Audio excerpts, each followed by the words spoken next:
तो यारो आज के जो 5 पात्र हैं ये शायद ही एक दूसरे से कभी मिले, लेकिन हम इन पांचों ही के द्वारा कही गई बातों को एक साथ ही रखते हैं। तो इन पांचों ही को ना एक बार विजुअलाइज या फिर इनके फीलिंग्स को समझ के देखना। शुरुआत करते हैं 15वीं शताब्दी पंढरपुर। भीड़ से भरे मंदिर में बैठे हैं भक्त नामदेव, जो आगे चलकर संत नामदेव के नाम से प्रसिद्ध हुए। उनके सामने है विग्रह विट्ठल प्रभु का, यानी कि उनके विठोबा का, जो कि है उनके सखा। भक्त नामदेव विट्ठल प्रभु के साथ खाते हैं, पीते हैं, बहुत बातें भी करते हैं। उनके मन का भाव है संतोष कि मैंने आपको पा लिया तो मैंने सब कुछ पा लिया। लेकिन वहीं कुरुक्षेत्र में किसी ने अपना सब कुछ खो दिया है। महाभारत का युद्ध समाप्त हो चुका है और युद्ध भूमि पे खड़ी है एक माँ, गांधारी। उनके 100 पुत्र मारे जाने का दुख और क्रोध एक श्राप के रूप में निकल चुका है। सामने खड़े हैं श्री कृष्ण और भीतर है खालीपन। ऐसा ही एक खालीपन ऋषि कवि ने बताया था निमि राजा को। ऋषि कवि ने राजा निमि के यज्ञ पर जाकर खालीपन का महत्व समझाया कि खालीपन अक्सर तब पैदा होता है जब सभी कार्य मैं करता हूँ। ये अक्सर बोझ बन जाता है। बहुत जरूरी है कि अपनी मेहनत, सफलता, असफलता, यहाँ तक कि अपनी पहचान भी यज्ञ में समर्पित करना। यज्ञ भी नारायण है, तो नारायण के चरणों में अगर हम अपनी मेहनत और असफलता को समर्पित कर देते हैं तो ये खालीपन एक हल्केपन में बदल जाता है। वही हल्कापन जो आदि गुरु शंकराचार्य को महसूस हुआ था।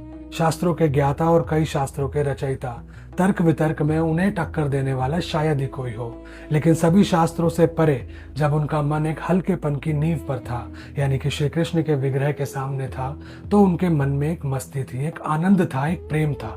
तो उनका हल्कापन आनंद में बदल गया। बिल्कुल वैसा ही आनंद जिसमें हमेशा रहते हैं नारद मुनि, जिनके मन में हमेशा नारायण का ही वास है। एक बार ब्रह्मा जी के पूछने पर नारद मुनि ने उन्हें बताई वो धुन जो उन्हें हमेशा आनंद ही देती है। मानो कि ये पांचों समय के अलग अलग छोर पर, अलग अलग स्थिति और परिस्थिति में अपने उस एक नारायण को कुछ कहना चाहते थे, उसमें विलीन हो जाना चाहते थे। उन्होंने उस समय अपने आराध्य के लिए जो भी कुछ कहा, किसी ने उसे एक ही माला में पिरो दिया। और अक्सर हम आरती के बाद वही दोहराते हैं। लेकिन अगली बार जब आप दोहराओगे तो आप जान पाओगे इसका अर्थ, महत्व और इन पांचों ही के भाव। हरे कृष्णा। उन्होंने ये कहा, हरिल्लो टांगण वंदिन चरण डोळ्यान पाहिन रूप तुझे, प्रेमे अलंगिन आनंदे पूजन भावे वाळिन म्हणे नामा। त्वमेव माता पिता त्वमेव, त्वमेव बंधुश्च सखा त्वमेव, त्वमेव विद्या द्रविणं त्वमेव सर्वं मम देव देव। कायेन वाचा मनसेन्द्रियैर्वा बुद्ध्यात्मना वा प्रकृति स्वभावात् करोमि यद्यत् सकलं परस्मै नारायणायति समर्पयामि। अच्युतं केशवं रामनारायणं कृष्ण दामोदरं वासुदेवं हरि गिरिधरं माधवं गोपिकावल्लभं जानकी नायकं रामचन्द्रं भजे। हरे राम राम राम हरे हरे, हरे कृष्ण कृष्ण कृष्ण हरे हरे।